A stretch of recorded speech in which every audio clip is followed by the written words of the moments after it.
आज के इस सेशन में आप सभी लोगों का स्वागत है।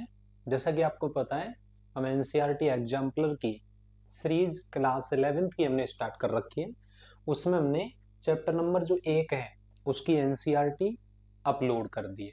आज हम बात करेंगे चैप्टर नंबर 2 एटॉमिक स्ट्रक्चर की, जो एनसीईआरटी एग्जाम्पलर है उससे संबंधित जितने भी क्वेश्चंस हैं, जो भी आपके सवाल हैं, वो हम इस वीडियो में डिस्कस करेंगे।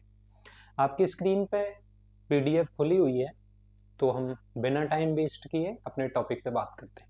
आइए, देखो हम पढ़ रहे हैं एनसीईआरटी एग्जाम्पलर परमाणु संरचना, और हम इसमें पढ़ेंगे सबसे पहले बहुविकल्प मल्टीपल चॉइस क्वेश्चन, मतलब एमसीक्यू वाले पढ़ेंगे। क्वेश्चन नंबर पहला आपकी स्क्रीन पे क्या कहता है, ध्यान से सुनेंगे आप। देखो क्वेश्चन पहला क्या कहता है कि रदरफोर्ड के अल्फा कण प्रकीर्णन प्रयोग से निम्नलिखित में से कौन सा निष्कर्ष नहीं निकाला जा सकता।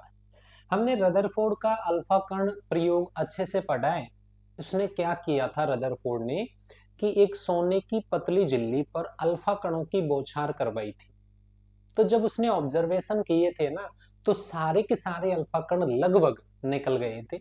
तो उसने क्या दिमाग लगाया कि परमाणु का अधिकांश भाग खोखला होता है। आइए सवाल ऑप्शन चेक करते हैं। देखो वो कह रहा है कि परमाणु में अधिकांश भाग रिक्त होता है। पहला, परमाणु की त्रिज्या 10 की घात -10 मीटर होती है। नाभिक की त्रिज्या 10 की घात -15 होती है। इलेक्ट्रॉन स्थिर ऊर्जा के वृत्ताकार पथों में, जिन्हें कक्षा कहा जाता है, में घूमते हैं, और इलेक्ट्रॉन और नाभिक आपस में स्थिर वैद्युत बलों के आकर्षण से बंधे हुए रहते हैं। तो पूछ रहा है कौन सा निष्कर्ष नहीं निकाला जा सकता। तो पहला करेक्ट आंसर है कि परमाणु का अधिकांश भाग वैकेंट होता है। ये भी इम्पोर्टेंट, ये भी सही है, ये भी सही है, क्योंकि मैंने आपको लिखा है कि परमाणु का आकार इन्होंने बताया 10 की घात -10 कौन सी कोटि का, एंगस्ट्रॉम कोटि का, और ये 10 की घात -15 मीटर होता है। ये कौन सी कोटि का होता है बताओ, फर्मी कोटि का। ये जो क्वेश्चन ऑप्शन नंबर थर्ड है बेटा, जिन्हें हम ऑर्बिट कह रहे हैं, ऑर्बिट की बात कर रहे हैं, तो ये जो बात बताई थी ना, वो कौन से साइंटिस्ट ने बताई थी, नील्स बोर ने बताई कि जो इलेक्ट्रॉन जहां चक्कर लगाता है स्थिर ऊर्जा के सर्कुलर पाथ को ऑर्बिट कहते हैं। ये रदरफोर्ड ने नहीं बताया था, ये नील्स बोर ने बताया। तो इसका करेक्ट मतलब जो ऑप्शन होगा, मतलब जो नहीं होगा, वो कौन सा होगा, तीसरा। सेकंड क्वेश्चन आप अच्छे से कर सकते हो। निम्नलिखित में से कौन सा विन्यास तलस्थ अवस्था में परमाणु के इलेक्ट्रॉनिक विन्यास को नहीं दर्शाता। तलस्थ का मतलब ग्राउंड स्टेट में। तो ग्राउंड स्टेट में मैंने आपको एक चीज बताई लाला, क्या बताई, कि एक होते हैं आपके पास हाफ फिल्ड ऑर्बिटल और एक होते हैं आपके फुल फिल्ड ऑर्बिटल। तो हाफ फील्ड जो ऑर्बिटल होते हैं, हाफ फील्ड में जैसे मैंने आपको क्रोमियम में बता रखा है, क्रोमियम का 3d5 4s1 होता है, और सेकंड आपको मैंने कॉपर का बता रखा है, कॉपर का होता है 3d10 4s1 होता है कॉपर का। तो ध्यान से देखेंगे आप, ये कह रहा है 1s2 3d8, ये हो सकता है, 3d5 4s1 भी हो सकता है, 3d10 4s1 भी हो सकता है, लेकिन ये वाला विन्यास नहीं हो सकता। मैंने आपको करवाया है और अच्छे से करवाया है। देखो एक बार और रिपीट कर दें कि जो कॉपर होता है ना 29, इसका electronic configuration 1s2 2s2 2p6 3s2 3p6 4s2 4s1 होता है, और 3d क्या होता है, 10 होता है। ना कि कौन सा नहीं होगा, 3d9 कॉन्फ़िगरेशन और 4s2 नहीं होता। रीजन क्या है, रीजन है आपका वैकेंट और वाइट, वो नहीं सॉरी, वो आपका कौन सा, अर्धपूरित और पूर्ण पूरित कक्षकों का स्थायित्व सामान्य कक्षकों की तुलना में ज्यादा होता है। ये इसका करेक्ट आंसर है, ठीक है ना। चलो आगे बढ़ते हैं। क्वेश्चन नंबर, देखो अच्छा सवाल है ये, थोड़ा नोड का है, तो थोड़ा आप समझ लें इसको, मैं आपको बता दूं पढ़ के क्या कहता है ये, कि 1s और 2s कक्षक के लिए प्रायिकता घनत्व आरेख चित्र में दिए गए हैं। देखो इसमें थोड़ा देखना पड़ेगा, ये वाला जो भाग है यहाँ नहीं है, ऐसे ही इसमें ये है। ये कह रहा है किसी क्षेत्र में बिंदुओं का घनत्व उस क्षेत्र में इलेक्ट्रॉन के पाए जाने के प्रायिकता घनत्व को दर्शा रहा है, कि जो इसमें डॉटेड लाइन है ना, वो हमें ये प्रदर्शित कर रहा है कि वहां इलेक्ट्रॉन के पाए जाने की प्रायिकता है। उपर्युक्त चित्र के आधार पर निम्नलिखित कथनों में से कौन सा गलत है। अब हम बात करते हैं सामने, है ना, ऑप्शन चेक करेंगे आराम से, आ जाओ ये वाला। चलिए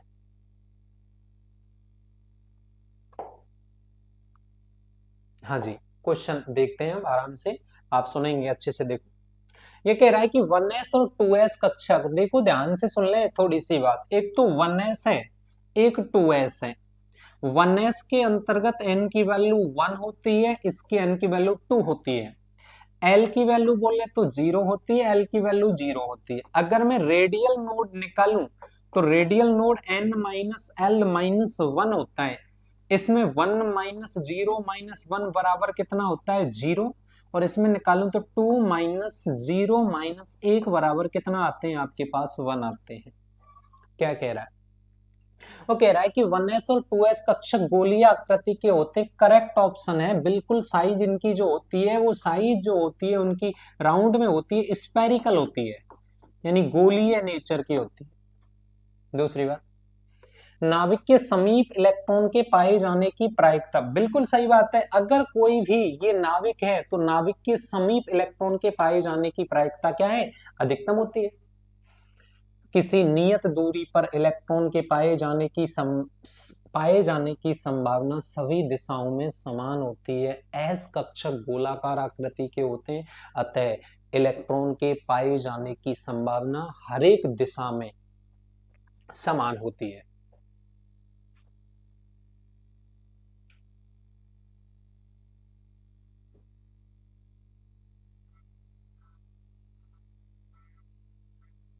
ठीक है। और 2s कक्षक के लिए इलेक्ट्रॉन का प्रायिकता घनत्व नाभिक से दूरी बढ़ने पर एक समान रूप से बढ़ता है, घटता। एक समान का मतलब क्या है, यूनिफॉर्म। बेटा यूनिफॉर्म तो नहीं घटता।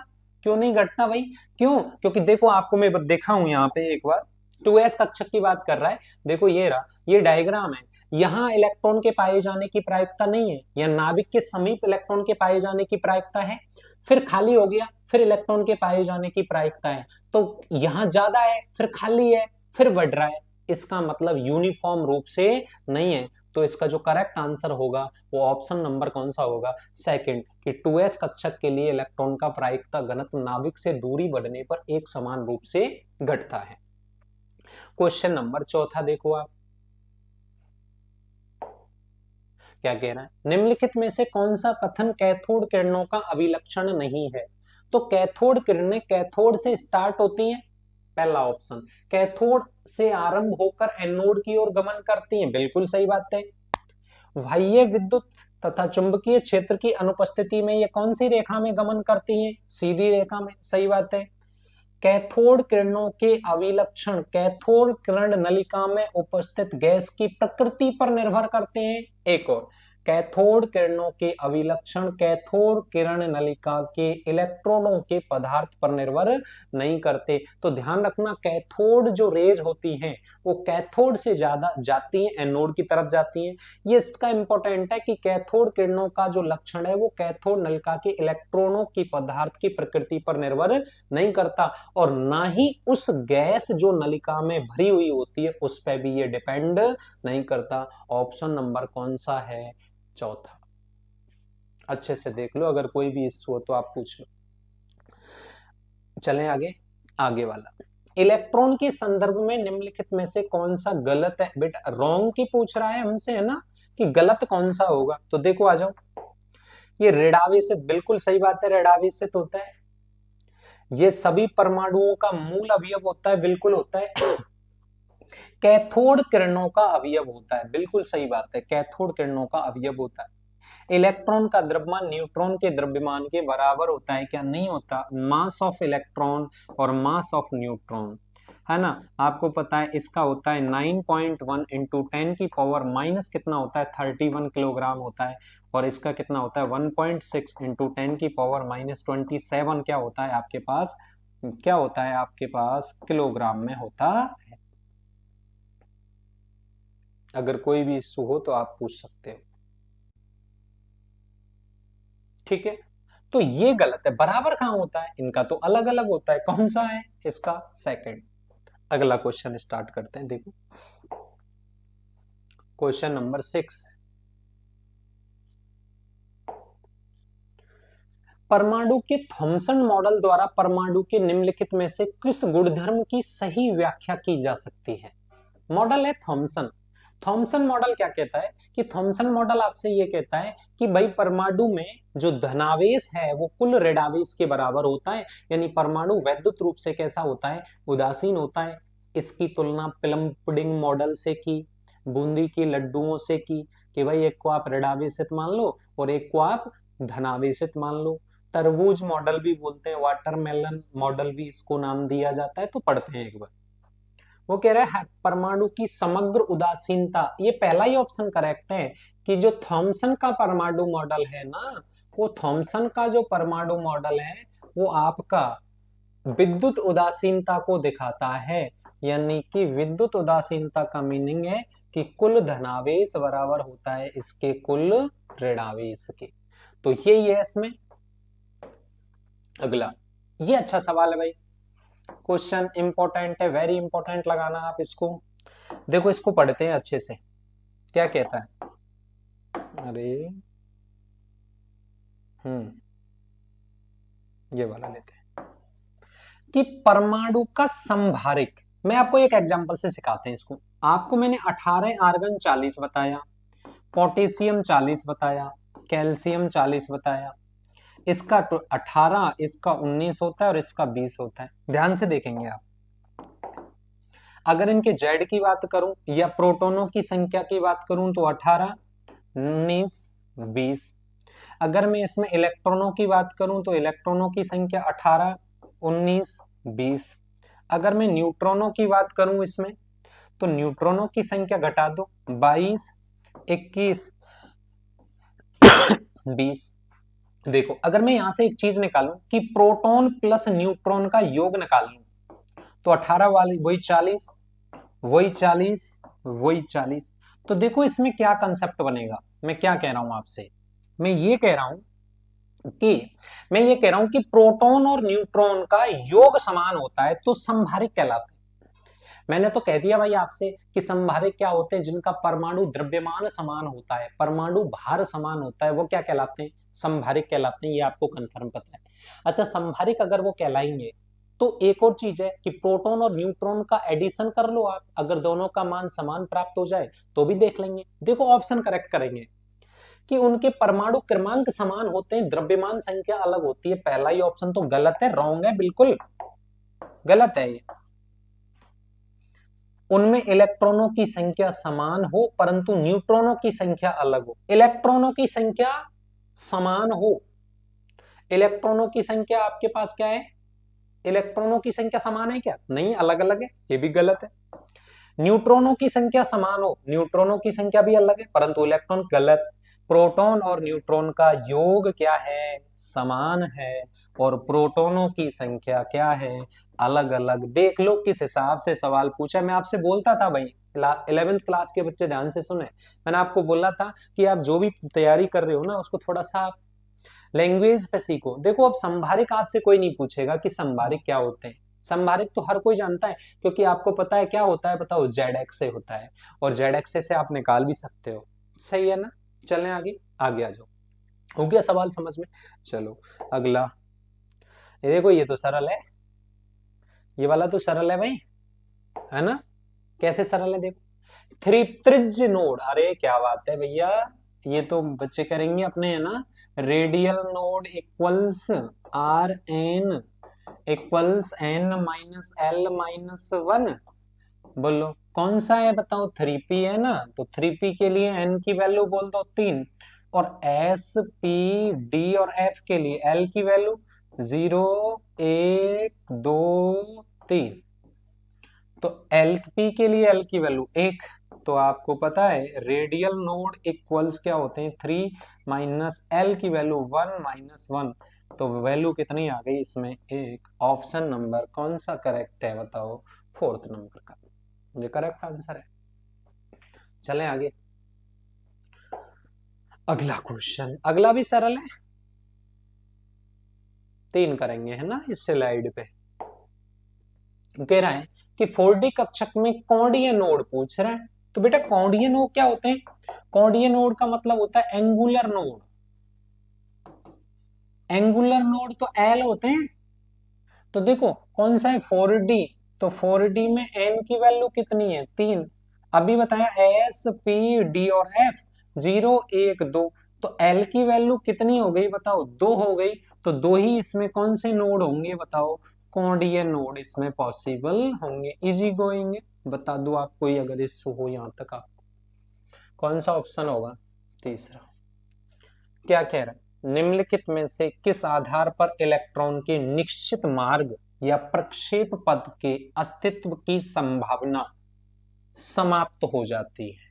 तो ऐसा एक अनसर्टेनिटी का प्रिंसिपल है, हाइजेनबर्ग का अनिश्चितता का सिद्धांत, यानी इलेक्ट्रॉन एक ही समय पर स्थिति तथा संवेग का मापन यथार्थता से नहीं किया जा सकता।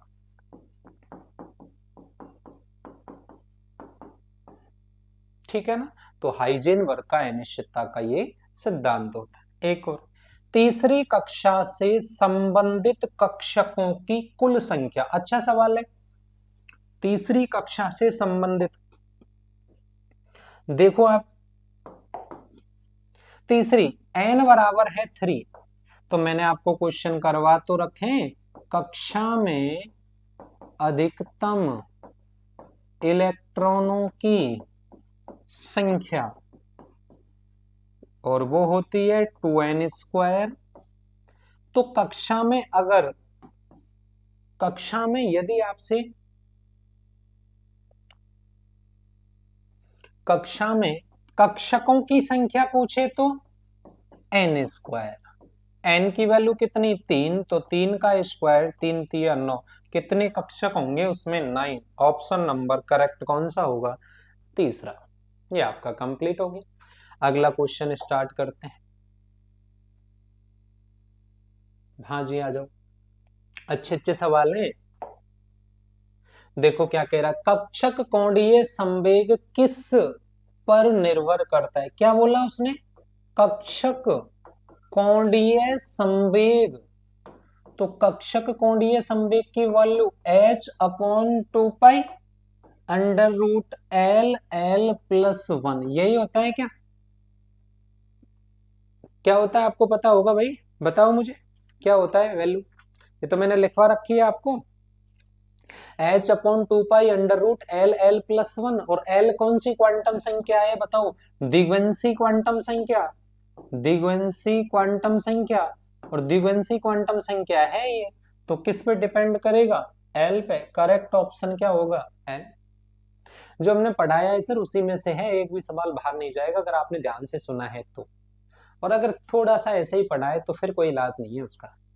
ये भी मैंने चैप्टर नंबर 1 में करवा दिया था आपको, कि क्लोरीन के 2 समस्थानिक होते हैं, एक तो होता है क्लोरीन 37, एक होता है क्लोरीन 35, ठीक है ना, लेकिन इनका जो परमाणु भार आता है वो मैंने आपको बता रखा है कि भाई याद कर लो 35.5 होता है।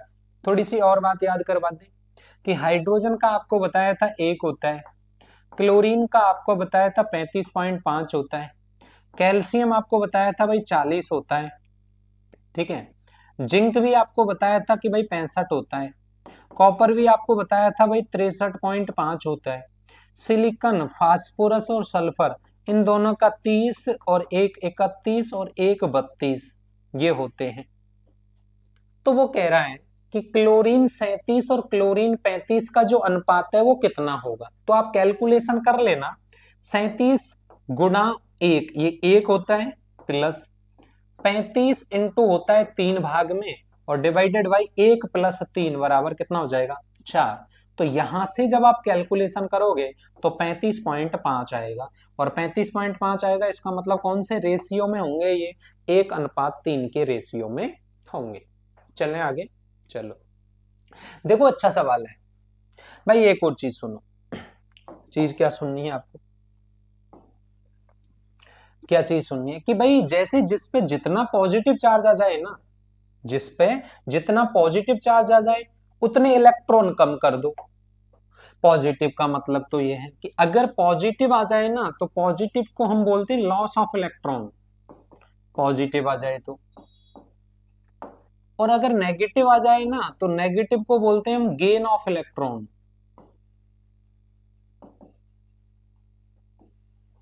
पॉजिटिव का मतलब होता है लॉस ऑफ इलेक्ट्रॉन और उसका मतलब होता है गेन ऑफ इलेक्ट्रॉन।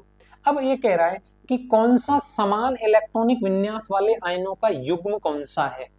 तो देखो क्रोमियम, अब आपको इलेक्ट्रॉनिक विन्यास लिखना पड़ेगा, अच्छे से समझेंगे इस चीज को आप, ठीक है, इस सवाल को आप अच्छे से ही समझेंगे। अब इलेक्ट्रॉनिक कॉन्फ़िगरेशन लिखना है हमें क्रोमियम का, पहले लिख लेता हूं मैं भाई। क्रोमियम का इलेक्ट्रॉनिक कॉन्फ़िगरेशन लिख रहा हूं 3d5 4s2 4s1 sorry. Iron का लिख रहा हूं मैं, आयरन का होता है 3d6 4s2। फिर आयरन आ रहा है अपना, फिर आयरन का लिख रहे हैं हम 3d6 4s2। फिर स्कैंडियम आ रहा है, स्कैंडियम का लिख रहे हैं हम 3d1 4s1। अभी हम इसमें से सबके ऊपर +3 है तो 3 इलेक्ट्रॉन निकाल दो, सब में 3 3 है ना, तो इसमें से एक इधर से गया। सबसे पहले जिसमें n का मान ज्यादा होता है वहीं से इलेक्ट्रॉन आपको निकालने हैं, पहली बात। तो एक यहां से गया और 2 यहां से गया, तो विन्यास हो गया क्या? D3 हो गया। 2 यहां से गए, एक यहां से गया, तो विन्यास क्या हो गया? D5 हो गया। 2 यहां से गए, एक यहां से गया, विन्यास क्या हो गया? D5 हो गया। और एक कितना निकालना है? 4s2 होता है ना, तो ये कितना हो गया? 3d0 हो गया। ये वाले विन्यास बने Fe+3 का। तो मैं इस पे लिख दूं अब सबके। एक और इसमें है कोबाल्ट, Mn का और लिख लेते हैं। मैग्नीज होता है 3d5 4s2। 3d5 4s2 में से 2 इलेक्ट्रॉन निकाल दो तो क्या विन्यास बचेगा? 3d5। एक कोबाल्ट और है, कोबाल्ट होता है 27, 3d7 4s2 होता है। तो कितने इलेक्ट्रॉन निकाल दो? 3 निकाल देंगे, तो क्या बचेगा? 3d6। अब मैं इनके सारे कॉन्फ़िगरेशन लिख देता हूं साइड में। Cr+3 का बोलो कितना आया? D3। Fe+3 का D5 आएगा, समान है क्या? नहीं है। Fe+3 का बोलो D5। Mn+2 का बोलो ये रहा D5, समान विन्यास है, बिल्कुल समान है। Fe+3 का बोलो D5। कोबाल्ट+3 का बोलो D6, समान विन्यास है क्या? नहीं है। स्कैंडियम का बोलो D0। Cr+3 का बोलो D3। तो अब आप मुझे बता सकते हो कि भाई कौन सा विन्यास समान है? ऑप्शन नंबर कौन सा? सेकंड, यानी कि जो Fe+3 और Mn+2 का विन्यास समान है। इनमें समान संख्या में इलेक्ट्रॉन हैं, समान संख्या में क्या है? इलेक्ट्रॉन हैं। और समान संख्या में इलेक्ट्रॉन है तो उनको बोलते हैं कौन सी इलेक्ट्रॉनिक स्पीसीज होंगी? इनको बोलो सम इलेक्ट्रॉनिक स्पीसीज। इनको हम बोलेंगे सम इलेक्ट्रॉनिक स्पीसीज, हम नाम इनको देंगे। तो ये जो स्पीसीज होंगी वो सम इलेक्ट्रॉनिक स्पीसीज होंगी, ये आपको पता। एक बार बता दो, अगर यहाँ से आपको कोई क्वेरी हो तो पूछ सकते हो आप, नहीं तो हम आगे चलेंगे। चलें, लाइक सब्सक्राइब कमेंट तो कर दिया करो कम से कम, जिससे हमें ये तो लगे कि हम सही पढ़ा रहे हैं। बाकी आपका कुछ जाएगा ही नहीं, उसमें थोड़ी सी ये होती है कि रिवार्ड मिलता है, हाँ कि हम अच्छा काम कर रहे हैं, बाकी तो आपकी मर्जी है। अगला क्वेश्चन, ये भी अच्छा सवाल है भाई। अच्छा है। ये मैं आपको वैसे बेसिकली अभी चैप्टर नंबर 3 जो स्टार्ट हो रहा है ना, मैं वहां इसको अच्छे से पढ़ाऊंगा, पर मैं फिर भी आपको एक बार प्रयास करते हैं समझाने का, आप थोड़ा ट्राई करना है ना। वो कह रहा है कि ऑक्सीजन परमाणु के इलेक्ट्रॉनों के लिए निम्नलिखित में से कौन सा कथन सत्य है? तो ऑक्सीजन का इलेक्ट्रॉनिक कॉन्फ़िगरेशन लिख लेते हैं हम। ऑक्सीजन 8 होता है, इलेक्ट्रॉनिक कॉन्फ़िगरेशन होता है 1s2 2s2 2p4 होता है। तो इसमें 2 इलेक्ट्रॉन तो इसमें है, 2 इलेक्ट्रॉन इसमें है, और 1 2 3 4, ये इसका ऑर्बिटल डायग्राम है, कक्षक आरेख है। देखो एक और चीज है, एक होता है जेड इफेक्टिव। जेड इफेक्टिव का हिंदी मीनिंग अभी आप सीखोगे, आगे मैं पढ़ाऊंगा। प्रभावी नाभिकीय आवेश, उसका मीनिंग क्या है? प्रभावी नाभिकीय आवेश। और एक होता है सील्डिंग। सील्डिंग, सील्डिंग का मतलब होता है परिरक्षण प्रभाव।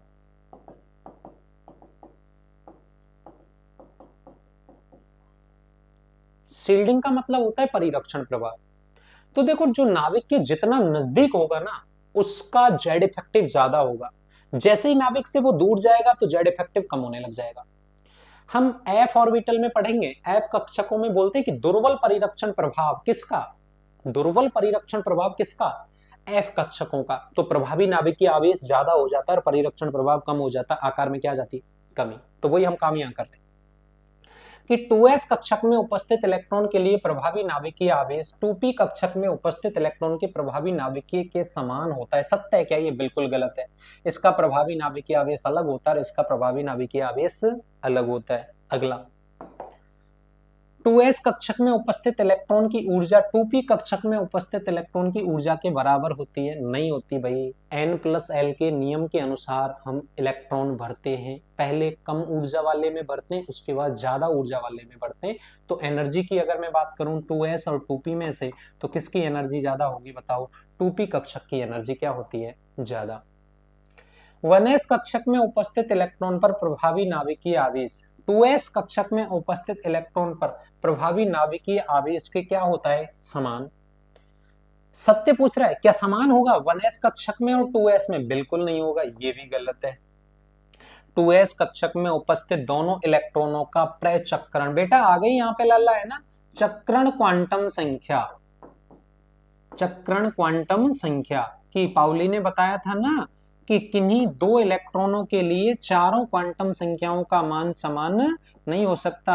यदि एक का चक्रण +1/2 है तो दूसरे का चक्रण क्या होगा? -1/2 होगा। इसका मीनिंग क्या है कि 2s कक्षक में उपस्थित इलेक्ट्रॉन की प्रचक्रण क्वांटम संख्या ms, परंतु उनका चिन्ह क्या होता है? विपरीत। कौन सा करेक्ट आंसर होगा इसमें? चौथे नंबर का।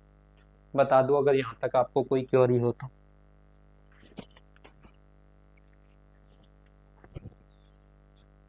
यहां तक अगर आपको कोई दिक्कत हो तो आप बता सकते हो, कमेंट कर सकते हो। चलें आगे। निम्नलिखित में से कौन सी द्रव्य तरंगों की तरंग दैर्घ्य कम होती है जबकि वे समान गति से गमन कर रही है? आपको बताया था लैम्बडा बराबर होता है h/mv होता है। तो जिसका मास ज्यादा होगा, द्रव्यमान ज्यादा होगा, उसका क्या होगा? लैम्बडा कम होगा। तो देखो इलेक्ट्रॉन का द्रव्यमान आपको पता है, प्रोटॉन का द्रव्यमान पता है, न्यूट्रॉन का द्रव्यमान पता है। इलेक्ट्रॉन का द्रव्यमान कितना होता है? 9.1 इंटू 10⁻31 किलोग्राम। इनका एक 6.672 इंटू 10⁻27 किलोग्राम, और एक होता है आपके पास 6.675 इंटू 10⁻27 किलोग्राम। यही तो होता है। तो ये तो माइनस में वैल्यू है ना, ये तो कम है। लेकिन हीलियम का, हीलियम यानी कौन सा? अल्फा कण, इसका द्रव्यमान क्या होता है? ज्यादा। तो इसकी तरंग दैर्घ्य क्या होती है? कम। ऑप्शन नंबर कौन सा होगा? सेकंड। ये आपके यहाँ पे एमसीक्यू वाले हो गए, ठीक है ना। अब जो हम पढ़ेंगे, अब क्या कह रहा है कि हम जो बहुविकल्प पढ़ेंगे, यानी बहुविकल्प का मतलब उसमें दो ऑप्शन भी करेक्ट हो सकते हैं, ठीक है। एक से अधिक विकल्प उसमें क्या हो जाएंगे? समान हो जाएंगे, ठीक है ना। ठीक है, अगर आपको यहां तक कोई समस्या हो तो आप बता सकते हो। चलें आगे, ठीक है, आ जाओ। अगला, ये आपकी फिनिश है। अगला क्वेश्चन बहुविकल्प का, अच्छा सवाल है। एक को कह रहा है, हाँ इसमें देखो ये भी इंपॉर्टेंट, बहुत वेरी इंपॉर्टेंट क्वेश्चन है, जेई मेंस का सवाल है, एनसीईआरटी एग्जाम्पल से उठा के रख दिया केवल। मैंने आपको कल पीडीएफ भी खोली थी, उसमें यही सवाल था, पर आप देखेंगे अभी, है ना, कि निम्नलिखित प्रश्नों में से दो या इससे अधिक विकल्प सही हो सकते हैं। चलिए, पहला क्या कहता है कि युग्मों से कौन से समस्थानिक नहीं है? निम्नलिखित युग्मों में से कौन से समस्थानिक, जिनका परमाणु क्रमांक समान नहीं है? समस्थानिक है क्या? समस्थानिक है ये, तो मैं पहले समस्थानिक है वाले की बात कर रहा हूं, है ना। ये है, ये भी है, ये नहीं है, ये नहीं है। अब क्या पूछ रहा है कि समस्थानिक के नहीं है, इसका मतलब कौन कौन से नहीं है? ये सेकंड नहीं है क्योंकि इसका परमाणु क्रमांक 6 और इसका 7, इसका 4 और इसका 5। क्या होता है समस्थानिक? समस्थानिक मैंने आपको बताया, समस्थानिक बराबर क्या होता है? ZX से होता है। तो जिनका परमाणु क्रमांक क्या होता है बताओ? समान होता है। परमाणु क्रमांक समान होता है। परमाणु क्रमांक क्या होता है लाला? समान होता है। तो वो क्या कहलाते हैं? आपके समस्थानिक कहलाते हैं। तो जो नहीं है पूछ रहे हैं तो ये हैं, ये तो आपके समस्थानिक हैं। इजी गोइंग है। अच्छे सवाल की ओर चलते हैं। चलो भाई, सवाल थोड़ा सा 2 पेजों में आएगा ये, पर मैं आपको यहीं क्लियर कर देता हूँ, पहले दिखा देता हूँ, है ना। आप खोलोगे तो आप अपनी एनसीईआरटी अपने सामने रखना। इसके 2 ऑप्शन ये रहे। बड़ा सा सवाल दे रखा था और इसको क्या कह रखा है मैं आपको बता दूं कि निम्नलिखित में से, मिनिमाइज करना पड़ेगा, निम्नलिखित में से समभ्रंश कक्षकों में उपस्थित इलेक्ट्रॉनों के युग्मों को पहचानिए। अब आप मुझे बता दो इस क्वेश्चन का आंसर क्या होगा। समभ्रंश कक्षक में उपस्थित इलेक्ट्रॉनों के युग्मों को हमें आइडेंटिफाई करना है। कैसे करेंगे देखो। चलो देखो, समभ्रंश कक्षक क्या होते हैं? समभ्रंश कक्षक को बोलते हैं डीजेनरेट ऑर्बिटल, जिनकी ऊर्जा क्या होती है? समान होती है। ऊर्जा समान होती है। ऊर्जा समान होती है, इसका मतलब उसमें N एंड L की जो वैल्यू होगी ना, वो क्या होगी बताओ? समान होगी। उनको ही क्या बोलते हैं हम? डीजेनरेट ऑर्बिटल कहते हैं। तो देखो पहले, क्या N और L की वैल्यू सेम है क्या? बिल्कुल है, डीजेनरेट है। N और L की वैल्यू, यहां पे देखो, N और L की वैल्यू, ये इसकी 3, इसकी 4, इसकी 1, इसकी 2। चलो आगे देखो, दूसरा ऑप्शन ये रहा। क्या N और L की वैल्यू समान है क्या? नहीं है। क्या N और L की वैल्यू समान है क्या? है। तो क्या कंसेप्ट लगा, मैं यही बता रहा हूं आपको, यहीं पे बता रहा हूं मैं, है ना। आप समझ जाओगे कि मैंने क्या बोला।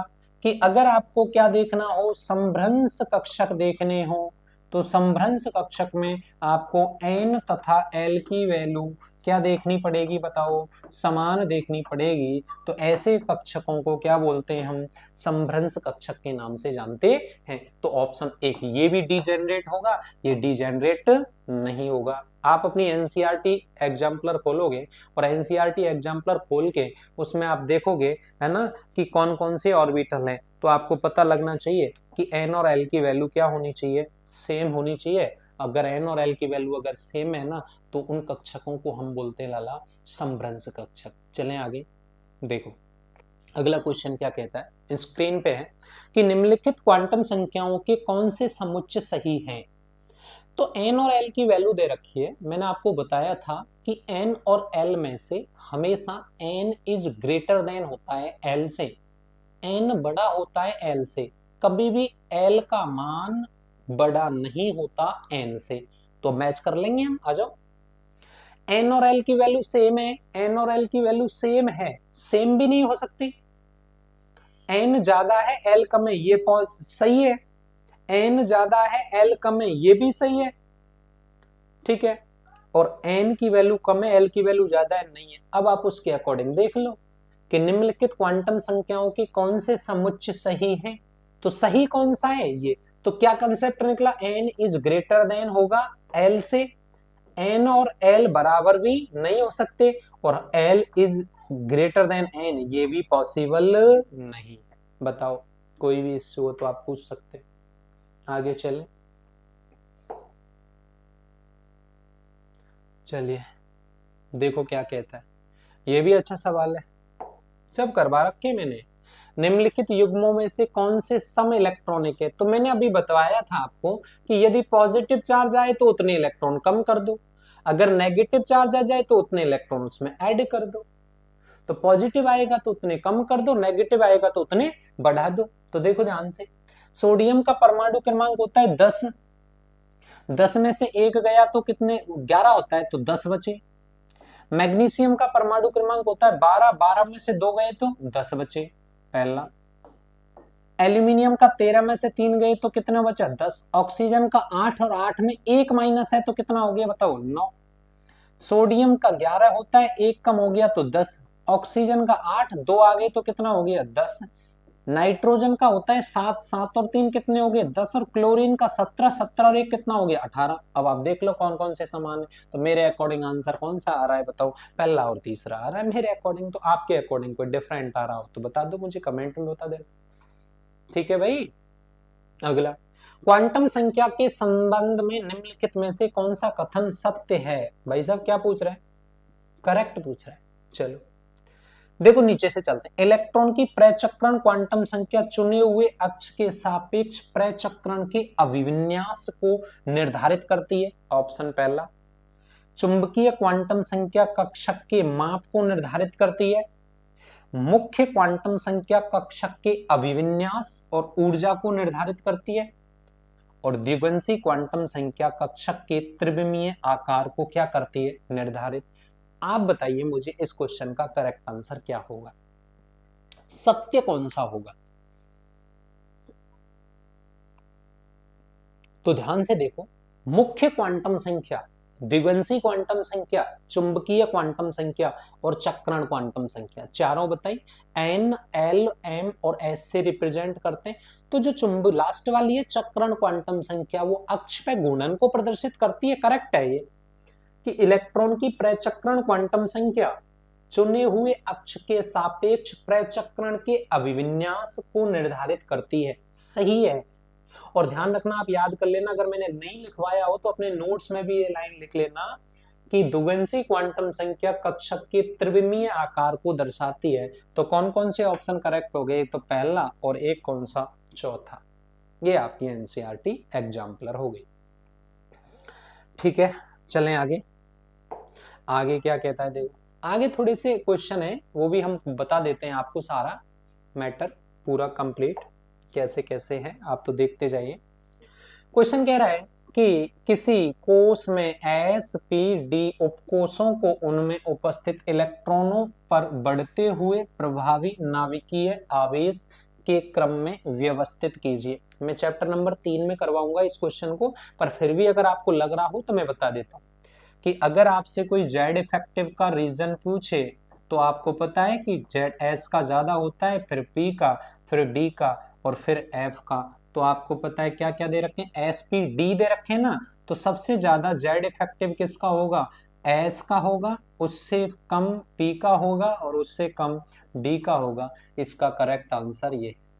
क्लास 11th वाले बच्चे सुने, आप एनसीईआरटी एग्जाम्पलर के सारे क्वेश्चंस के आंसर लिख लेना अपनी नोटबुक में। ये काम करना ही है क्योंकि आपका जो नेक्स्ट टेस्ट होगा ना वो एनसीईआरटी एग्जाम्पलर का होगा। तो आप इसको कंप्लीट होमवर्क कर लें, इसीलिए मैं आपको सारे करवा रहा हूँ, थ्योरी वाले सवाल भी करवा रहे हैं, इसलिए आप अपने अकॉर्डिंग लिख लेना। अगला, कक्षक आरेख की सहायता से ऑक्सीजन परमाणु में परमाणु क्रमांक 8 इलेक्ट्रॉन के वितरण को दर्शाना है।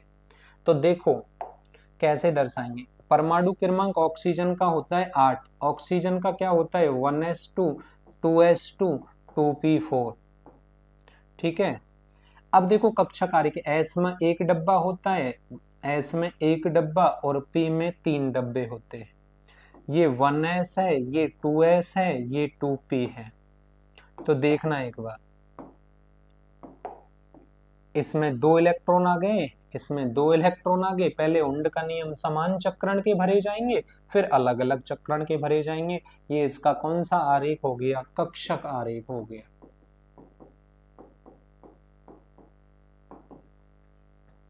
ठीक है। अगला, निकल परमाणु 2 इलेक्ट्रॉन Na+2 आयन बनाता है। निकल परमाणु का परमाणु क्रमांक 28 है। तो निकल किस कक्षक से 2 इलेक्ट्रॉनों को त्यागेगा? सही सवाल है। देखो आ जाओ बेटा, मैंने निकल का, अरे लंपट, तो निकल है ना, निकल 28 होता है, electronic configuration 1s2, 2s2, 2p6, 3s2, 3p6, 4s2, 3d8 हो गया। ध्यान से सुनना, हमेशा हमेशा इलेक्ट्रॉन उच्च मुख्य क्वांटम संख्या से निकाले जाते हैं।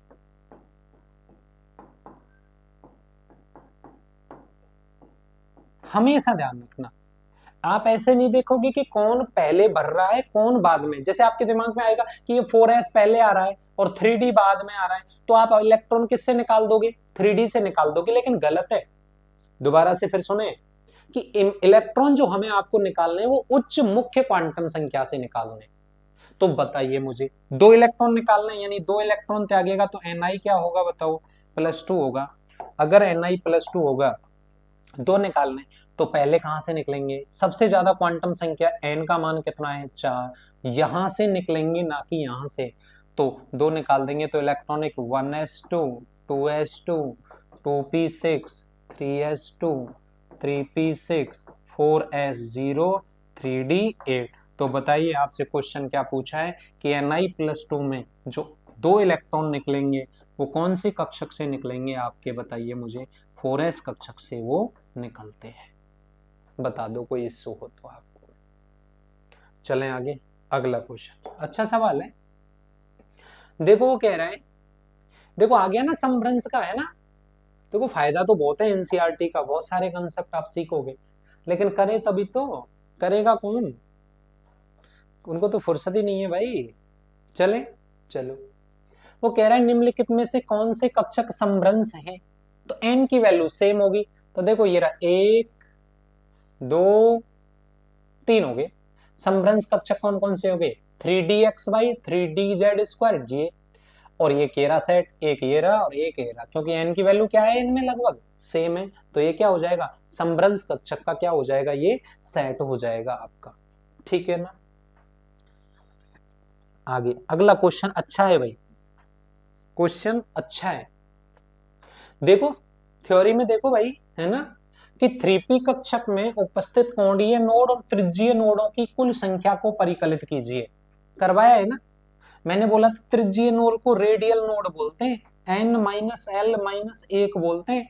और कोणीय नोड की त्रिज्यीय नोड, कोणीय नोड क्या होता है? l होता है। तो 3p के लिए वैल्यू 3, p के लिए वैल्यू 1 -1, तो कितना आ गया? 1 आ गया। और उसमें l की वैल्यू 1 है तो 1 आ गया। तो दोनों का आंसर क्या हो गया? 1 हो गया। चले अगला,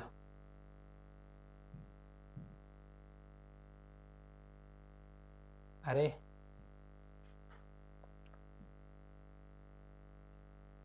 क्वेश्चन नंबर 27 अच्छा सवाल है भाई, कि ऊर्जा के आधार पर ये n+l का डिस्ट्रीब्यूशन यहां इन्होंने रख दिया है।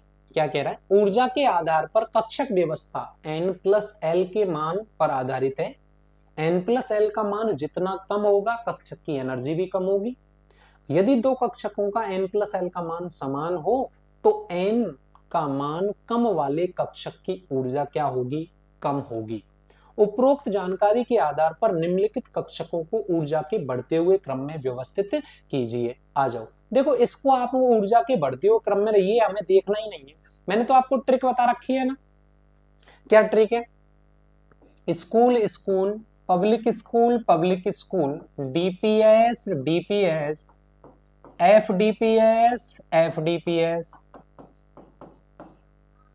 122 334 345 456 456 756 78। अब ये ऊर्जा के बढ़ते हुए क्रम में ही तो है, तो इसको आप अरेंज करके देख लो। पहला क्या है? देखो 1s2 2s2 2p6 3s2। तो देखो अरेंजमेंट बोलो, 1s के बाद 2s 2s के बाद 2p और 2p के बाद बोलो 3s। ये हो गया उसी के अकॉर्डिंग। देखो 3s है 3p है 4s है और 4d है। तो देखो ये रहा 3s, ये रहा सबसे कम 3s, फिर 3s से ज्यादा कौन सा है? 4s।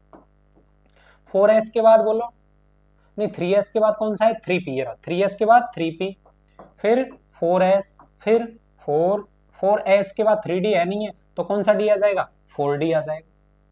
इसमें देखो 5p 4d 5d 4f 6s। आ जाओ, सबसे पहले देखो शायद 4D होगा, यहां से देखो ये रहा आपका, यहां से स्टार्ट है, ये रहा सबसे पहले 4D, 4D के बाद बोलो 5P, 5P के बाद 6S, 6S के बाद 4F, 4F के बाद 5D, 5D के बाद 6P, 6P के बाद 7S,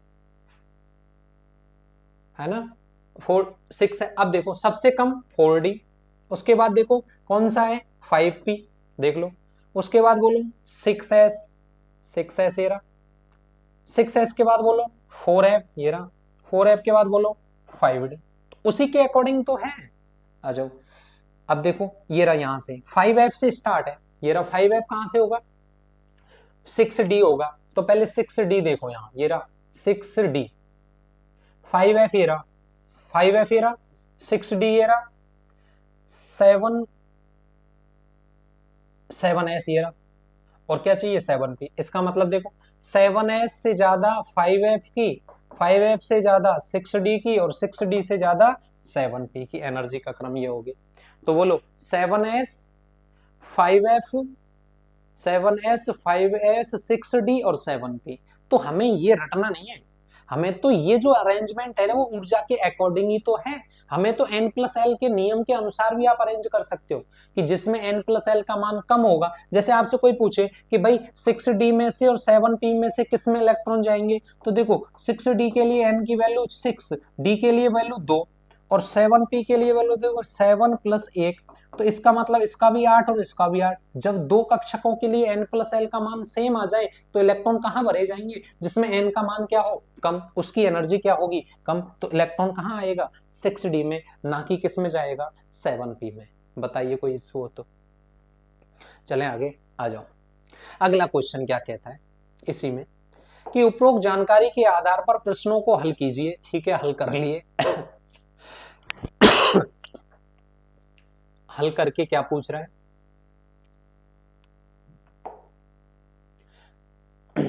कि निम्नलिखित में से कौन से कक्षक की ऊर्जा कम है, तो जिसमें N+L का मान क्या होगा कम होगा, उसी की तो एनर्जी क्या होगी कम होगी। N+L का मान अगर कम होगा उसी की तो एनर्जी क्या होगी कम। अरे रुक भाई, ठीक है देखो अब निकाल लेते हैं।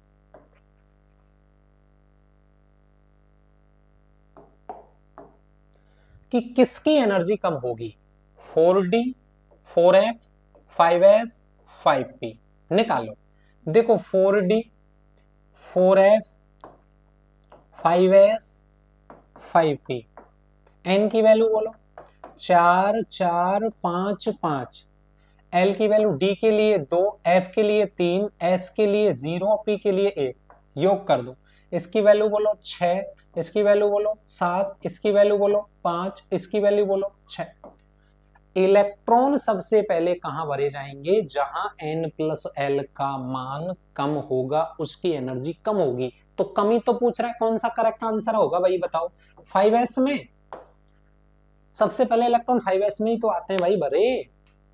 चलो, कौन से कक्षक की ऊर्जा ज्यादा है, बोलो मैं यही निकाल रहा हूं। N की वैल्यू 5 5 5 6 6, L की वैल्यू P के लिए 1, D के लिए 2, F के लिए 3, S के लिए 0, P के लिए 1। बोलो सही है क्या, बोलो कितनी होगी 6 7 8 6 7। सबसे ज्यादा N+L का मान किस में है बोलो 5F में है, तो सबसे ज्यादा एनर्जी किसकी होगी बताओ 5F की होगी। किसकी होगी बताओ 5F की। आप देखो सबसे पहले 5F में ही है ना, 5 और 3 8, तो एनर्जी किसकी ज्यादा होगी, जिसमें N+L का मान क्या होगा ज्यादा होगा। N+L का मान अगर ज्यादा होगा तो उस कक्षक की एनर्जी भी क्या होगी आपकी ज्यादा होगी। तो कौन सा आएगा बताओ मुझे इसमें।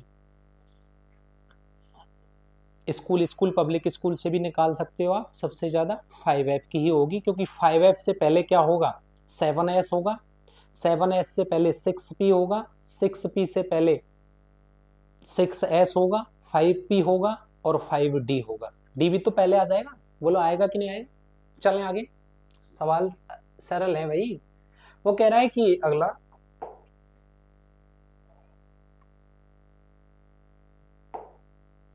कि विद्युत क्षेत्र में से प्रवाहित होने पर निम्नलिखित कौन सा विचलन नहीं दर्शाएगा। अरे भैया विचलन तो वो नहीं दर्शाएगा जिस पे चार्ज नहीं होगा, और चार्ज नहीं होगा यानी कौन सी स्पीसीज होगी, न्यूट्रल स्पीसीज होगी। और न्यूट्रल स्पीसीज कौन सी होती है बताओ, न्यूट्रॉन उदासीन कण है। इसीलिए नाविक कैसा होता है, धनावेशित, क्योंकि दो चीज होती हैं, एक प्रोटॉन होता है और एक क्या होता है, न्यूट्रॉन। 13 परमाणु द्रव्यमान संख्या वाले एक परमाणु में 7 न्यूट्रॉन हैं, तो उसका परमाणु क्रमांक क्या होगा। न्यूट्रॉन कितने, 7, परमाणु द्रव्यमान कितना है, 13, एक्स मान लेते हैं, जेड मान लेते हैं। वो हमसे पूछ रहा है उसका परमाणु क्रमांक, क्या पूछ रहा है, जेड पूछ रहा है, और न्यूट्रॉन बता रहा है शायद। तो हम न्यूट्रॉन निकाल, आपको पता है ए बराबर क्या होता है, प्रोटोनों और न्यूट्रॉनों की संख्या। तो द्रव्यमान संख्या 13 है, प्रोटॉन की संख्या निकाल लेंगे, न्यूट्रॉन की संख्या कितनी है, 7। तो P बराबर क्या हो जाएगा, 13 माइनस क्या होगा, 7, तो बराबर वैल्यू कितनी आ गई, 6। तो इसमें कितना आंसर आएगा इसका, 6।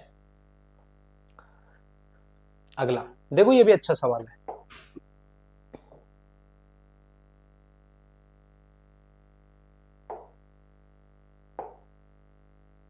एक सेकेंड सेव हो जाए, देखते हैं, है ना।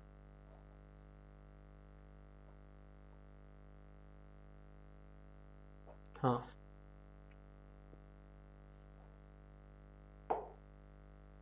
अगला क्वेश्चन 30।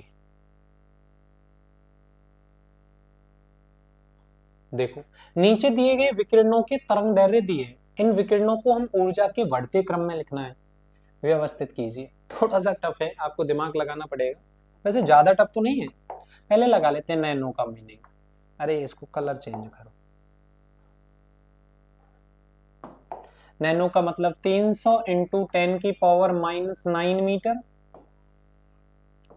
300 इंटू 10 की पावर -6 मीटर, 3 इंटू 10 की पावर -9 मीटर, 30 इंटू 10 की पावर -10 मीटर। आपको मैंने बता रखा है E बराबर होता है एच न्यू। E बराबर क्या होता है, एच न्यू।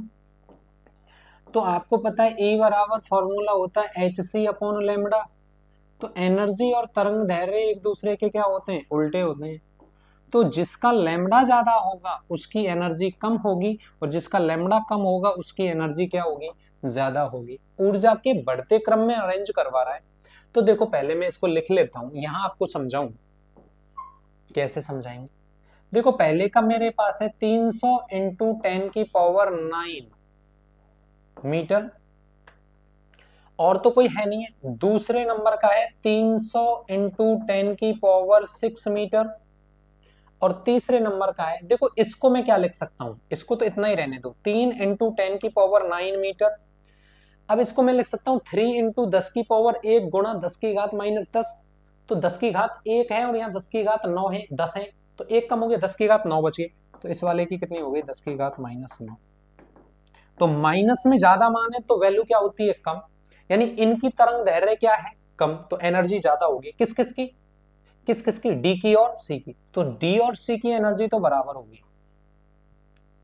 आ जाओ फिर देखो, ये सबसे ये ज्यादा है और ये कम है, तो फिर कौन आ जाएगा, ए, और उसके बाद कौन आ जाएगा, सी। सिंपल सा अरेंजमेंट करना था हमें, और आपको केवल इतना पता होना चाहिए कि नैनो का मतलब 10 की घात -9 होता है। अगला क्वेश्चन क्या है, अच्छा सवाल है भाई।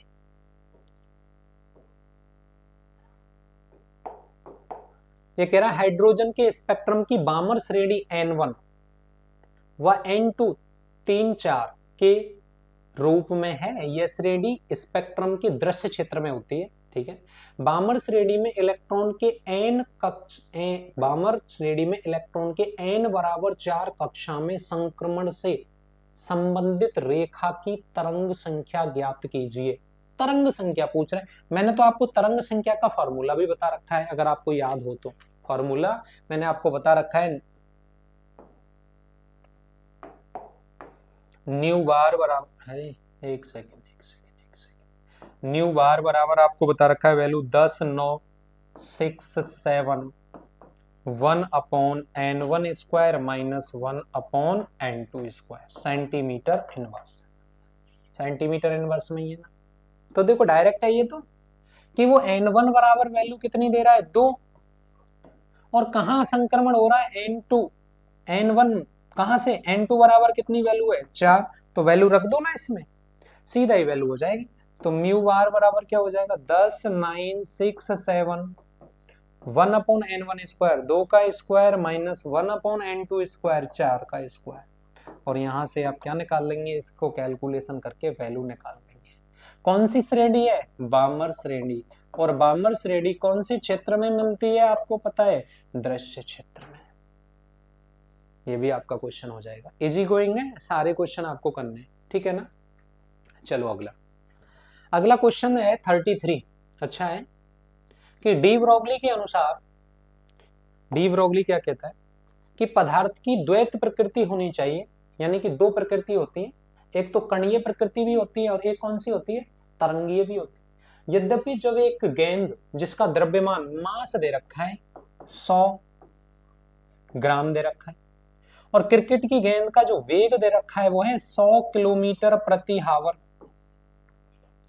1 किलोग्राम में कितने ग्राम होते हैं, 1000, तो 1 ग्राम में कितने होंगे किलोग्राम, 100 इंटू 10 की घात -3, तो कितना आ गया 100 बटे 1000, ये कट गया तो कितना आ गया 0.1 किलोग्राम। अगर ये किलोमीटर है तो किलोमीटर को मीटर में 1000 से, और 1 मिनट में, 1 घंटे में 60 मिनट और 1 मिनट में 60 सेकंड, तो ये कर लेंगे, ये कट गया, तो इसकी वैल्यू कितनी आ गई 1000 डिवाइडेड बाई कितनी आ गई 36 मीटर प्रति सेकंड। ये तो हमने यूनिट कन्वर्जन सीखा है, आपने पढ़ा भी होगा। तो वो तरंग की भांति गति नहीं करती। गेंद का तरंग धैर्य परिकलित कीजिए और स्पष्ट कीजिए कि ये तरंगीय प्रकृति क्यों नहीं दर्शाती। आपको अच्छा सवाल है ये, और आपको ये सवाल आना भी चाहिए। हाँ जी, देखो कैलकुलेशन करेंगे, आपने पढ़ रखा है लैम्डा बराबर क्या होता है h upon M B. h का मान 6.62 इंटू 10 की पावर -34 डिवाइडेड बाई मास कितना दिया था, द्रव्यमान 0.1 इंटू ये कितना आ गया 1000 डिवाइडेड बाई 30 से। आप इसकी कैलकुलेशन करेंगे तो हमने तो कैलकुलेशन कर रखी है, तो इसका आंसर इतना आएगा 238.5 इंटू 10 की पावर 36 मीटर, ये आएगा मान इसका। तो ये जो है ना ये वाला लैम्डा, ये बहुत कम है। इसका मतलब अगर मास ज्यादा है तो लैम्डा क्या होगा, कम होगा, यानी इसको हम सार्थक अंकों में भी व्यक्त नहीं कर सकते। इसीलिए क्या कह रहे हैं कि सार्थक अंक में अगर हम इसको व्यक्त नहीं कर सकते तो ये तरंगीय प्रकृति को नहीं दर्शाएगी। किसको, जिसका m ज्यादा होता है तो लैम्डा की वैल्यू क्या होती है, कम। सिंपल सा है, आप तो लैम्डा निकालेंगे काम खत्म हो जाए। ठीक है, अगला क्वेश्चन देखो, अगला क्वेश्चन क्या कहता है, देखो ये क्या कह रहा है, देखो अच्छा सवाल है कि स्पष्ट कीजिए कि समान तरंग दैर्घ्य की द्रव्य तरंगें उत्पन्न करने हेतु इलेक्ट्रॉन और प्रोटॉन में से कौन कण गति अधिक होगी। अभी तो बताया कि लैम्डा बराबर होता है h अपॉन एम बी, गति किसकी ज्यादा होगी, वो कह रहा है कि इलेक्ट्रॉन द्रव्य तरंग उत्पन्न करने, इलेक्ट्रॉन और प्रोटॉन में से कौन से कण की गति अधिक होगी। तरंग दैर्घ्य क्या है, समान, इसका मतलब गति किसकी ज्यादा होगी, गति किसकी ज्यादा होगी ये भी आप बता सकते हो। तरंग दैर्घ्य समान है, इलेक्ट्रॉन और प्रोटॉन में से कौन कण तेज गति से गमन करेगा। अब मैंने आपको हिंट दे दी है कि लैम्डा बराबर होता है h अपॉन 2 पाई, और मैं आपको इतना भी बता देता हूं कि इलेक्ट्रॉन और प्रोटॉन, इलेक्ट्रॉन का द्रव्यमान और प्रोटॉन का द्रव्यमान। तो इस क्वेश्चन का आंसर आप मुझे बताओगे, थोड़ा सा थ्योरी वाला है तो दिमाग लगा के मुझे बताना है कि इसका क्या होगा। आप इसमें कमेंट भी कर सकते हो थोड़ा दिमाग लगा के, बाकी तो 1 सेकंड लगेगी अभी कराने में। थोड़ा सोच के आपको बोलना है कि किसकी ज्यादा होगी, ठीक है ना। देखो ये भी सवाल अच्छा है कि कह रहा है कि चित्र 2 पॉइंट में एक परिकलित वैद्युत चुंबकीय तरंग दिखाई गई है, इस विकिरण का तरंग दैर्घ्य क्या होगा। भाई तरंग दैर्घ्य क्या होता है, दो क्रमागत सुरंगों और दो क्रमागत गर्तों के बीच की दूरी क्या कहलाती है, तरंग दैर्घ्य ही तो कहलाती है। अब ये तो 1/4 हिस्सा ही तो आ रहा है, यहां से यहां तक आएगा ये, तो ये यहां से लेके यहां तक की दूरी होगी, और यहां से लेके यहां तक की दूरी ये 2.16 पिकोमीटर है, तो एक वाला पार्ट ये आ गया, एक वाला पार्ट ये आ गया, एक पार्ट, इसका मतलब ये जो दूरी है ये इतनी है, एक, फिर इतनी, फिर इतनी, और फिर इतनी, यानी कितने पार्ट आ जाएंगे इसमें, 4 आ जाएंगे ना। तो गुणा कर दूंगा मैं डायरेक्ट, 2.16 इंटू पिकोमीटर, ये इसका आंसर था, बस कुछ नहीं करना था, सीधा ही था। वो डायरेक्ट अगर देता, अगर अच्छा वो डायरेक्ट देता, यहां से दिया है उसने, तो आप निकाल लेते आपके सामने, 4 पार्टी तो आ रहे हैं ना इसमें, तो सीधा ही गुणा होगा ना। चलो अगला क्वेश्चन क्या कहता है, पादप की हरी पत्तियों में उपस्थित क्लोरोफिल, पादप की हरी पत्तियों में उपस्थित क्लोरोफिल 4.62 इंटू 10 की पावर 14 हर्ट्ज पर प्रकाश का अवशोषण करता है। विकिरण की तरंग दैर्ध्य की गणना नैनोमीटर में करनी है। यह वैद्युत चुंबकीय स्पेक्ट्रम के किस भाग से संबंधित है। अच्छा सवाल है भाई, अच्छा है, कैसे निकालेंगे हम, ये भी आप देख लेंगे कि आपको क्या निकालनी है, तरंग दैर्ध्य निकालनी है।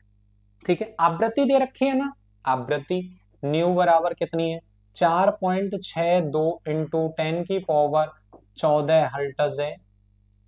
तरंग दैर्ध्य नैनोमीटर में गणना करवा रहा है, इतना अवशोषण करता है। आपको मैंने एक फॉर्मूला बता रखा है कि क्या होता है, सी बराबर होता है न्यू लैम्डा। तो लैम्डा बराबर क्या होता है, सी अपॉन न्यू। प्रकाश का वेग 3 इंटू 10 की घात 8 मीटर प्रति सेकंड, इनवर्स हो गया। आवृत्ति कितनी है, 4.62 इंटू 10 की पावर 14, है ना, हर्ट्ज, है ना, यही है। आप लैम्डा निकाल लोगे ना, सीधा सिंपल है, लैम्डा निकाल लेंगे। अच्छा, ये जो पूछ रहा है ना किस भाग से आएगी, तो ये जो तरंग दैर्ध्य का मान जितना आएगा, उसको हमें विद्युत चुंबकीय स्पेक्ट्रम से मैच करना है कि वे कौन से क्षेत्र की तरंग दैर्ध्य की आवृत्ति के या लैम्डा के क्या है समान। तो वो मैंने मान लिखवाए नहीं है, आपको एनसीईआरटी में दे रखा है कि लैम्डा के मान दे रखे हैं, आवृत्ति के मान दे रखे हैं। तो जो वैल्यू आएगी ना, आप उसको उस ग्राफ से मैच कर लेंगे कि उसमें लैम्डा का मान जैसे आ रहा है 10 की घात 6, तो आप उसमें देख लेंगे कि 10 की घात 6 वाला कौन सा रीजन है, वो यहां से आपसे पूछ रहा है। इतनी मेहनत आप करेंगे, है ना। चलो अगला सवाल क्या कहता है, देखो अगला सवाल है कौन सा, 29 है ना, देखो क्या कहता है, देखो ये कह रहा है कक्ष, हाँ एक और है, कक्षक और कक्षक में, देखो मैंने ये भी बता दिया कक्षक क्या होते हैं और कक्षा क्या होती है। कक्षा को तो बोलते हैं ऑर्बिट, कक्षा को क्या बोलते हैं, ऑर्बिट, और कक्षक को क्या बोलते हैं, ऑर्बिटल। कक्षक को क्या बोलते हैं, ऑर्बिटल। तो कक्षा वो होती है जहां इलेक्ट्रॉन चक्कर लगाते हैं, और कक्षक वो होता है जहां इलेक्ट्रॉन के पाए जाने की संभावना क्या होती है, सबसे ज्यादा होती है। कक्षा में अधिकतम इलेक्ट्रॉन की संख्या 2n² होती है। कक्षक में, एक कक्षक में मैक्सिमम कितने इलेक्ट्रॉन आ सकते हैं, 2 इलेक्ट्रॉन आ सकते हैं। समझ में आई क्या, ये इसका रीजन है। टेबल टेनिस की गेंद का द्रव्यमान दे रखा है, मास दे रखा है 10 ग्राम, है ना, 10 ग्राम को कर लेंगे 10 इंटू 10 की घात -3 किलोग्राम। 90 वेग दे रखा है, 90 मीटर प्रति सेकंड। यदि चाल 4% की यथार्थता से मापी जाती है, तो इसकी गति और स्थिति में अनिश्चितता क्या होगी। हाइजेन वर्ग का अनिश्चितता का सिद्धांत लगाना है कि delta X into delta we बराबर एच अपॉन 4 पाई एम। क्या फॉर्मूला होता है, एच अपॉन 4 पाई एम। तो delta X into delta we बराबर एच 6.62 इंटू 10 की power -34 divided by 4 into pi की वैल्यू 3.14 इंटू द्रव्यमान कितना है 10 इंटू 10 की घात माइनस कितना है, इतना। ठीक है, अब आपसे क्या पूछ रहा है, ध्यान से सुनो। आपसे इसमें पूछ रहा है कि एक सेकेंड, हाँ भाई देखो, है ना। तो अब आपको क्या चाहिए, गति में, तो गति कितने परसेंट से नापी गई है, 4% यथार्थता के साथ। तो कितनी थी हमारे पास, 90 इंटू 4 बटे क्या आ जाएगा, 100। तो आप यहां से कैलकुलेशन कर लेंगे, तो ये कितना आएगा, 36 डिवाइडेड बाई क्या आएगा, 30। तो इसकी कैलकुलेशन कर लेते हैं अभी आपके पास, इसकी वैल्यू एग्जैक्ट हमें निकालनी है, कितनी वैल्यू आएगी। तो देखना एक बार, ये आपके पास आएगी, देखो लगभग value 36 divided by 30,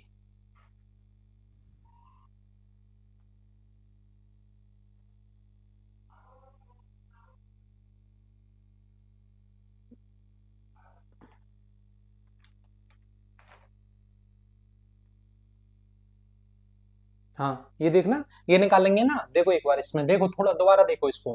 table tennis की गेंद का द्रव्यमान इतना है, चाल इतनी दे रखी है, यदि चाल 4% यथार्थता के साथ मापी जाए, है ना, तो वो पूछ रहा है कि इसकी गति में अनिश्चितता क्या होगी और स्थिति में अनिश्चितता क्या होगी। गति में अनिश्चितता क्या होगी और इसकी स्थिति में अनिश्चितता क्या होगी, तो देखो ध्यान से। अरे हाँ, हमने यही तो मिस्टेक कर दी यहाँ पे। एक सेकंड सुने, तभी तो कह रहे हैं कि मान वैल्यू ज्यादा कैसे आ जाएगी। देखो क्या, ध्यान से देखना, ये रहा अपने पास 90% का 4% निकालेंगे तो डिवाइडेड बाई क्या होगा, 100।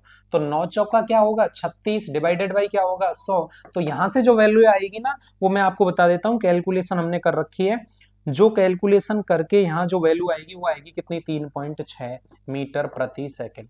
तो इसके वेग में अनिश्चितता कितनी आ गई, 3.6 मीटर प्रति सेकंड। अब पूछ रहा है वो स्थिति में अनिश्चितता, तो स्थिति में निकालने के लिए मुझे वेग को नीचे ले जाना पड़ेगा ना। तो देखो 6.62 इंटू 10 की power -30 divided by 4 into 3.4 into 10 into 10 की पावर -30, और कितना आ जाएगा आपके पास, 3.6 आ जाएगा। यहां से आप कैलकुलेशन करेंगे तो वैल्यू आएगी 1.16 इंटू 10 की पावर -30 मीटर, है ना। स्थिति में अनिश्चितता तो अपने पास आई गई थी, वेग में भी अनिश्चितता हम निकाल लेंगे, तो सीधा सवाल हो जाएगा, है ना। नहीं आता तो फिर भी कमेंट में बताना, हम दोबारा रिपीट कर देंगे।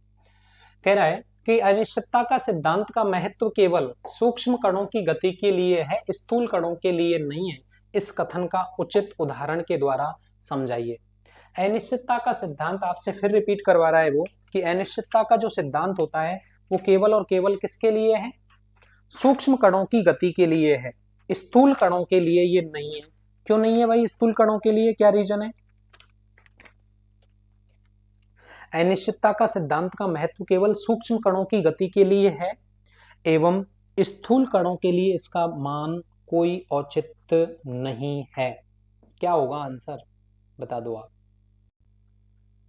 क्या होगा भाई कि अनिश्चितता का सिद्धांत केवल सूक्ष्म कणों के लिए लागू होता है, स्थूल कणों के लिए लागू नहीं होता, इस कथन का औचित्य क्या होगा। मैंने बताया आपको कि delta X delta P is greater than H upon 4 pi M, 4 pi होगा, है ना।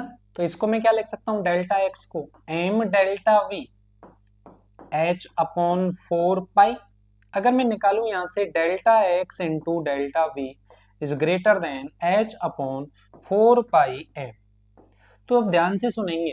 अगर मैं एम, कोई आपके पास कह रहा है कि वो स्थूल कणों के लिए, हाइजेनबर्ग का अनिश्चितता का सिद्धांत केवल सूक्ष्म कणों के लिए लागू होता है, स्थूल कणों के लिए नगण्य होता है, क्यों। इसका मतलब क्या होता है कि जो स्थूल कणों के लिए लागू नहीं होता ना, तो जो वैल्यू आती है ना, वो वैल्यू क्या आती है आपको पता हो। तो देखो भाई कैसे करेंगे इसको, वो कह रहा है कि सूक्ष्म कणों के लिए ही ये जिम्मेदार है, बड़े कणों के लिए नहीं होता। तो मैं कोई एक एग्जांपल ले लेता हूं, जैसे मैंने ले लिया कि 1 मिलीग्राम ले लिया मैंने, तो 1 मिलीग्राम को यदि मैं किलोग्राम में करूँ तो 10 की घात माइनस का क्या आएगा, 6 आएगा। किलोग्राम में यदि कन्वर्ट करें तो 10 की घात माइनस का क्या आएगा, 6 आएगा। अगर मैं यहाँ पे वैल्यू रखूं 6.62 इंटू 10 की power -34 divided by 4 into 3.4 into इसकी वैल्यू 10 की घात -6। जब मैंने इसको कैलकुलेशन किया तो वैल्यू मेरे पास इतनी आई, इंटू 10 की घात -28, 28 आया। इसका मतलब ये जो वैल्यू है ना, इस वैल्यू को हम सार्थक अंक में भी रिप्रेजेंट नहीं कर सकते। तो हाइजेनबर्ग का अनिश्चितता का सिद्धांत केवल और केवल कौन से कणों के लिए लागू होता है, सूक्ष्म कणों के लिए लागू होता है, स्थूल कणों के लिए इसका कोई महत्व नहीं होता। समझ में आई, नहीं आता है तो बताना मुझे, आपको रिपीट कर देंगे। वो कह रहे हैं हाइड्रोजन परमाणु में केवल एक इलेक्ट्रॉन होता है, इसलिए इलेक्ट्रॉनों के मध्य परस्पर प्रतिकर्षण अनुपस्थित होता है। यद्यपि बहु इलेक्ट्रॉन वाले परमाणु में इलेक्ट्रॉन के मध्य परस्पर प्रतिकर्षण बल महत्वपूर्ण होता है। बहु इलेक्ट्रॉन वाले परमाणु में समान मुख्य क्वांटम संख्या वाले कक्षकों की ऊर्जा को किस प्रकार प्रभावित करेगा। तो जो हाइड्रोजन के लिए एनर्जी है वो किससे निकालते हैं हम, एन से निकालते हैं, जबकि अलग के लिए कौन सा रूल लगता है बताओ, एन प्लस एल के नियम से हम एनर्जी को डिफाइन करते हैं। ये आपका कंप्लीट हो गया यहाँ तक। 41 क्वेश्चन हमने लगभग डिस्कस कर लिए हैं इस वीडियो में, ठीक है। और बाकी हम नेक्स्ट वीडियो में यहाँ से जो ये अलग पार्ट है, ये हम नेक्स्ट पार्ट 2 आएगा एटॉमिक स्ट्रक्चर का, उसमें हम डिस्कस करेंगे। तब तक आप अपने नोट्स बनाइए, अच्छे से पढ़िए, कमेंट कीजिए, अगर वीडियो अच्छा लगे लाइक करें, सब्सक्राइब करें। ऐसे ही वीडियोज आपके लिए मिलती रहेंगी। Thank you, all the best.